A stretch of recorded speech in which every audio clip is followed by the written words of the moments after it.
ഞാൻ തൊൽഹത്ത് റോയൽ കസ്റ്റമോട്ടേഴ്സ് കാവന്നൂർ. ഇന്ന് കാണിക്കുന്നത് ഒരു സ്റ്റാൻഡേർഡ് UC സ്റ്റാൻഡേർഡ്, അതായത് UC 350 വണ്ടി. സ്റ്റാൻഡേർഡ് എല്ലാം തന്നെ 10.5 kg ക്രാങ്ക് വെയിറ്റുള്ള വണ്ടിയാണ്.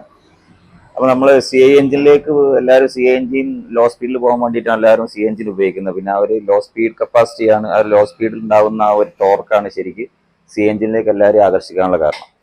അപ്പം അതിൻ്റെ ഒന്നും ആവശ്യമില്ല, CI എഞ്ചിൻ്റെ ഒന്നും ആവശ്യമില്ല. സാധാരണ നമ്മളെ UC കാറ്റഗറിയിൽ വരുന്ന സ്റ്റാൻഡേർഡ് വണ്ടി അതിനോട് കിടപിടിക്കുന്ന രീതിയിലുള്ള ഒരു പെർഫോമൻസ് ആണ് നമുക്ക് കാഴ്ചവെക്കുക എന്നുള്ളത്. പിന്നെ മാത്രമല്ല അത് കുറച്ചും കൂടെ പിക്കപ്പ് നമുക്ക് കിട്ടുന്നുണ്ട്, കുറച്ചും കൂടെ മൈലേജും പ്രൊവൈഡ് ചെയ്യുന്നുണ്ട്. അപ്പോൾ CI എഞ്ചിന് എന്നാണ് കുറച്ച് എക്സ്പെൻസീവ് ആണ്, വണ്ടി എടുക്കാൻ കുറച്ച് ചിലവ് കൂടിയ വണ്ടിയാണ്. നമ്മളൊരു വണ്ടി വാങ്ങി രജിസ്റ്റർ ചെയ്തെടുക്കും, നല്ലൊരു സംഖ്യ വരും. പക്ഷേ UC ക്ലാസിക് എന്ന് പറഞ്ഞ സ്റ്റാൻഡേർഡ് വണ്ടികൾ റിസ്റ്റോർ ചെയ്യാൻ വല്ലാതെ എക്സ്പെൻസീവ് അല്ല. അതുമാതിരി മെയിൻ്റെനൻസ് വൈസ് എല്ലാം സെയിം തന്നെയാണ്. പക്ഷെ എന്നാലും നമ്മൾ CI എഞ്ചിൻ തിരഞ്ഞു പോവുക, CI എഞ്ചിൻ ക്രാങ്ക് വെയിറ്റ് ഇല്ലാത്ത ഒരുപാട് വണ്ടികളുണ്ട്. ക്രാങ്ക് വെയിറ്റ് ഇല്ലാത്ത വണ്ടി എടുത്ത ആളുകൾക്ക് ഒരു 40 സ്പീഡിൽ പോകാതെത്താൻ കഴിയുക, 40-45 സ്പീഡിലാകും. 45 ആകുമ്പോഴേക്ക് തന്നെ കുത്തുന്ന വണ്ടികൾ ഒരുപാടുണ്ട് CI എഞ്ചിൽ, ക്രാങ്ക് വെയിറ്റ് ഇല്ലാത്ത വണ്ടികൾ.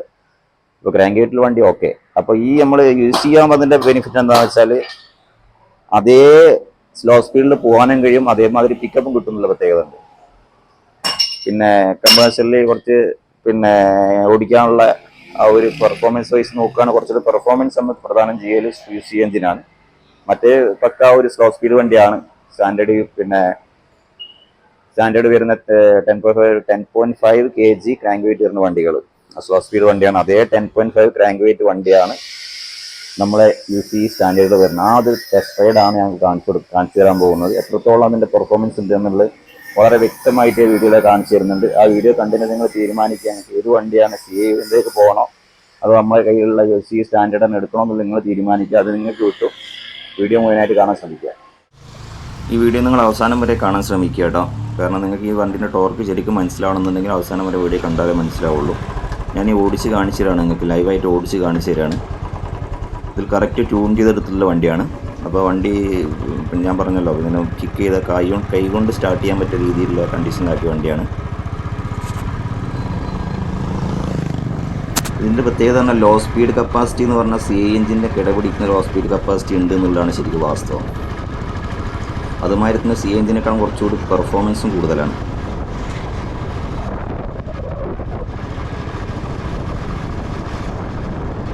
അപ്പോൾ ടോപ്പ് ഗിയറിലൊക്കെ അത്യാവശ്യം കയറ്റങ്ങളൊക്കെ ടോപ്പ് ഗിയറിൽ തന്നെ കയറ്റി, അതായത് പിന്നെ പില്ലർ റൈഡേഴ്സൊന്നും ഇല്ലാത്ത അവസ്ഥയിലാണ് പറഞ്ഞത് കേട്ടോ. അപ്പോൾ പില്ലർ റൈഡേഴ്സൊന്നും ഇല്ലാത്ത അവസ്ഥയിലാണ് സിംഗിളൊക്കെ അത്യാവശ്യം കയറ്റങ്ങൾ ടോപ്പ് ഗിയറിൽ നമുക്ക് കയറ്റി കൊണ്ടുപോകാൻ കഴിയും.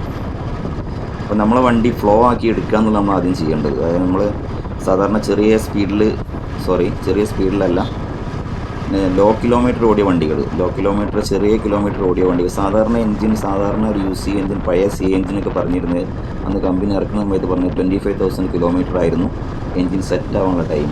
25,000 കിലോമീറ്റർ സാധാരണ ഒരു വണ്ടിയുടെ എഞ്ചിൻ്റെ ഹാഫ് എഞ്ചിൻ ലൈഫാണത്. അപ്പം ഒരു എഞ്ചിൻ സെറ്റ് ആവാനുള്ള ടൈം 25,000 കിലോമീറ്റർ ആയിരുന്നു പഴയ CI എഞ്ചിന് പറഞ്ഞിരുന്നത്.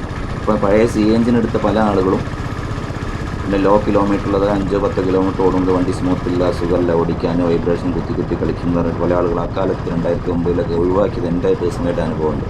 അപ്പോൾ ഇവരൊക്കെ പിന്നീട് കിലോമീറ്റർ വണ്ടി ഓടി ഫ്രീ ആകുന്ന സമയത്താണ് വണ്ടീൻ്റെ ശരിക്കുള്ള പെർഫോമൻസ് നമുക്ക് പുറത്തെടുക്കുക.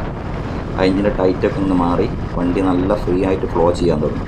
അപ്പോൾ ഈ ഒരു വണ്ടി ഒരു 47,000 കിലോമീറ്റർ ഓടിയ വണ്ടിയാണ് ഇപ്പോൾ ഞാൻ ഓടിക്കുന്ന വണ്ടി. അപ്പോൾ അതുകൊണ്ട് തന്നെ ഈ വണ്ടി ഫ്രീ ഫ്ലോ ആണ്, കറക്റ്റ് ക്രാങ്ക് നല്ല ഫ്രീ ഫ്ലോ കിട്ടുന്നുണ്ട്. അതുകൊണ്ട് തന്നെ ലോ സ്പീഡിൽ എൻ്റെ ഒരു അനുഭവത്തിൽ ഞാൻ ഇപ്പോൾ വണ്ടി ഓടിച്ചാൽ 32 വരെ ലോ സ്പീഡിൽ പോകാൻ പറ്റിയിട്ടുണ്ട്. അപ്പോൾ നിങ്ങൾ ഈ മീറ്ററിലേക്ക് വളരെയധികം ശ്രദ്ധിച്ചാൽ മനസ്സിലാവും. അത് ഒരു 30 സൂം ചെയ്ത് നോക്കുക. 30 ഇതൊക്കെ കംപ്ലീറ്റ് ഞാൻ ഓടിക്കുന്നത് ഗിയർ പെട്ടെന്ന് അപ്പ് ചെയ്തതിന് ശേഷം നമ്മൾ ടോപ്പ് ഗിയറിലാണ് വണ്ടി കംപ്ലീറ്റ് ഓടിക്കുന്നത് കേട്ടോ. കാരണം ഞാൻ ഗിയർ ചേഞ്ച് ചെയ്യുന്നതില്ല. ഇത് ഓവർടേക്കിങ്ങിനോ അല്ലെങ്കിൽ പിന്നെ ട്രാഫിക് കണ്ടീഷനിലോ, അത്യാവശ്യം ചെറിയ ട്രാഫിക് കണ്ടീഷനിലോ ഒന്നും ഗിയർ ചേഞ്ച് ചെയ്യുന്നില്ല.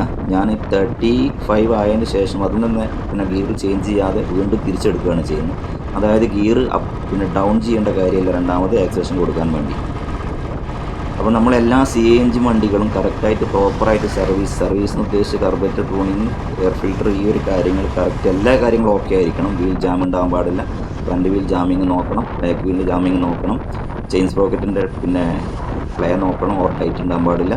ആ കാര്യങ്ങളൊക്കെ കറക്റ്റായിട്ടാണ് നിങ്ങൾ വണ്ടി മെയിൻറ്റെയിൻ ചെയ്യുന്നുണ്ടെങ്കിൽ ഒരു 32 കിലോമീറ്റർ ലോ സ്പീഡിൽ പോകാൻ പറ്റും. നിങ്ങൾ ആരെങ്കിലും ഈ ഒരു രീതിയിലുള്ള വണ്ടി നിങ്ങൾക്ക് ഓടിച്ചാൽ സ്വയം അനുഭവിച്ചറിയാവുന്നതാണ്. നിങ്ങളാരും ശ്രദ്ധിച്ച് കാണില്ല.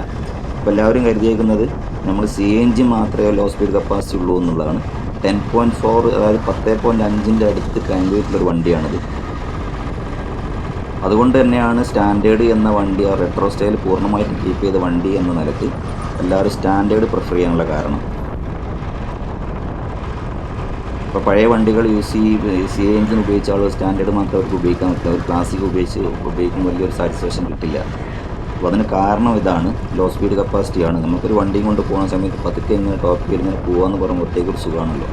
അപ്പോൾ സ്പീഡിൽ പോകാമെന്നുള്ളതല്ല, നമുക്കൊരു ടൗണിലെ നല്ലൊരു ഹൈവേ കിട്ടുന്ന പതുക്കെ ഇങ്ങനെ വെയിലൊന്നും ഇല്ലാത്ത സമയങ്ങളിൽ പതുക്കെ ഇങ്ങനെ പൊട്ടിച്ച് ഇങ്ങനെ പോകാമെന്ന് പറഞ്ഞാൽ ബുള്ളറ്റിൻ്റെ വലിയ പ്രത്യേക ഒരു ഫീലാണ് അങ്ങനെ പോകുന്ന സമയത്ത്.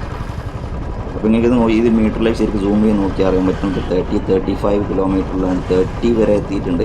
32 കിലോമീറ്റർ സ്പീഡിലാണ് വണ്ടി ഓടിക്കുന്നത്. 35 40യുടെ മുകളിലേക്ക് ഞാൻ പോകുന്നേ ഇല്ല.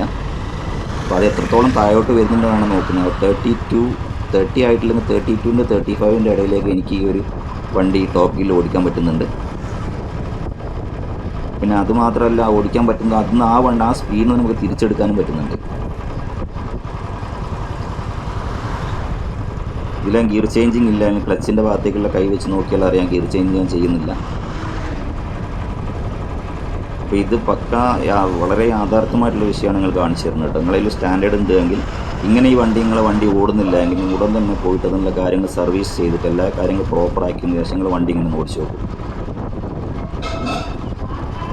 അപ്പോൾ എന്തുകൊണ്ടാണ് സ്റ്റാൻഡേർഡ് എല്ലാവരും പ്രിഫർ ചെയ്യുന്നുള്ളതിൻ്റെ ശരിക്കും നിങ്ങൾ നിങ്ങളുടെ കയ്യിലുള്ള വണ്ടി ഓടിച്ചതിന് ശേഷം മനസ്സിലാവും. പഴയ സ്റ്റാൻഡേർഡ് CNG വണ്ടി ഓടിച്ച ആളുകൾക്ക് മനസ്സിലാവും. CNGൻ്റെ വേറെ നെഗറ്റീവ് എന്ന് പറഞ്ഞാൽ CNG എല്ലാ വണ്ടിയും ക്രാങ്ക് വെയിറ്റുള്ള വണ്ടിയല്ല വരുന്നത്. 10.5 kg ക്രാങ്ക് വെയിറ്റുള്ള വണ്ടിയും CNGയിൽ പിന്നെ എല്ലാ വണ്ടികളിലും ഇല്ല എന്നുള്ളതാണ് വാസ്തവം. ചില വണ്ടികൾ ക്രാങ്ക് വെയിറ്റ് കൂട്ടിയിട്ടുണ്ടെങ്കിലും കൂടെ ചില വണ്ടികൾ അമിതമായിട്ട് ക്രാങ്ക് വെയിറ്റ് കൂട്ടിയ വണ്ടികളുടെ അതൊരിക്കലും ഉപയോഗിക്കരുത്. കാരണം നമുക്ക് ഹൈ സ്പീഡ് എടുക്കാൻ പറ്റില്ല.